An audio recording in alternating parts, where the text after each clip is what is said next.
10 तक गिनूंगा। राम लिखते ही, पढ़ते ही, सुनते ही, देखते ही या दिखते ही मन में जो पहला विचार आता है उसे बांध कर रखिए। पूछूंगा 1 2 3 4 5 6 7 8 9 9 9 हाथ काट कर रख दूंगा ये नाम समझ आ जाए तो। कितनी दिक्कत होगी पता है राम समझ आ जाए तो। भाई राम राम तो कह लोगे पर राम सा दुख भी सहना होगा। पहली चुनौती ये होगी कि मर्यादा में रहना होगा। और मर्यादा में रहना मतलब कुछ खास नहीं कर जाना है, बस त्याग को गले लगाना है और अहंकार जलाना है। अब अपने राम लला के खातिर इतना ना कर पाओगे और शबरी का जूठा खाओगे तो पुरुषोत्तम कहलाओगे।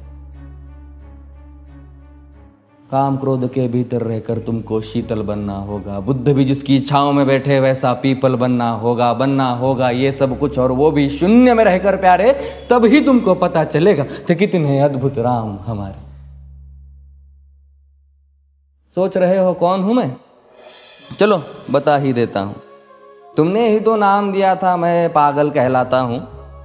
नया नया हूं यहाँ पे तो ना पहले किसी को देखा है। वैसे तो हूं त्रेता से, मुझे कृष्ण किसी ने कलयुग भेजा है। भाई बात वहां तक फैल गई है कि यहाँ कुछ तो मंगल होने को है कि भरत से भारत हुए राज में सुना है राम जी आने को है। बड़े भाग्यशाली हो तुम सब। नहीं, वहां पे सब यही कहते हैं कि हम तो राम राज्य में रहते थे पर इन सब में राम रहते हैं। यानी तुम सब में राम का अंश छुपा है। मतलब वो तुम में आते हैं रहने। सच है या फिर गलत खबर? अगर सच्ची है तो क्या कहने। तो सबको राम पता ही होगा, घर के बड़ों ने बताया होगा।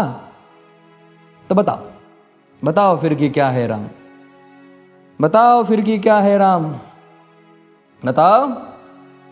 अरे पता है तुमको क्या है राम? या बस हाथ धनुष तरकश में बांध, या वन में जिन्होंने किया गुजारा, या फिर कैसे रावण मारा लक्ष्मण जिनको कहते भैया, जिनकी पत्नी सीता मैया। फिर ये तो हो गई वही कहानी, एक था राजा एक थी रानी। क्या सच में तुमको राम पता है?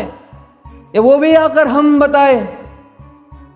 बड़े दिनों से हूं यहाँ पर, सब कुछ देख रहा हूं कब से। प्रभु से मिलने आया था मैं, उन्हें छोड़कर मिला हूं सबसे। एक बात कहूं अगर बुरा ना मानो, नहीं तुम तुरंत ही क्रोधित हो जाते हो। पूरी बात तो सुनते भी नहीं, सीधे घर पर आ जाते हो।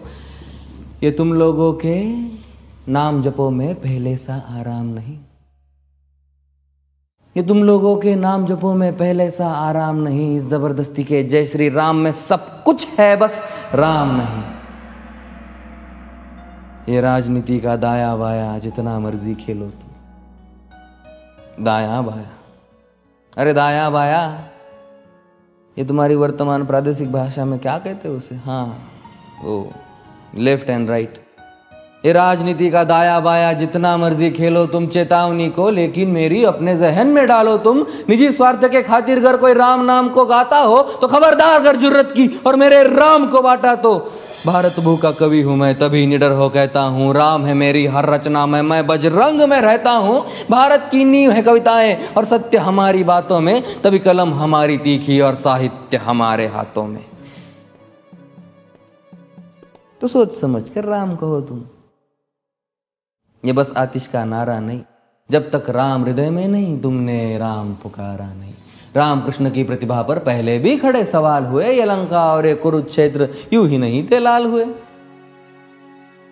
अरे प्रसन्न हंसना भी है और पल पल रोना भी है राम। सब कुछ पाना भी है और सब पाकर खोना भी है राम। ब्रह्मा जी के कुल से होकर जो जंगल में सोए हो, जो अपनी जीत का हर्ष छोड़ रावण की मौत पे रोए हो। शिव जी जिनकी सेवा खातिर मारुत रूप में आ जाए। शेष नाग खुद लक्ष्मण बनकर जिनके रक्षक हो जाए। और तुम लोभ क्रोध अहंकार छल कपट सीने से लगा कर सो जाओगे तो कैसे भक्त बनोगे उनके, कैसे राम समझ पाओगे? अघोर क्या है पता नहीं और शिव जी का वरदान चाहिए। ब्रह्मचर्य का इल्म नहीं, इन्हें भक्त स्वरूप हनुमान चाहिए। भगवा क्या है पता, लहराना सबको होता है पर भगवा क्या है वो जाने जो भगवा ओढ़ के सोता है। राम से मिलना, राम से मिलना, राम से मिलना है ना तुमको?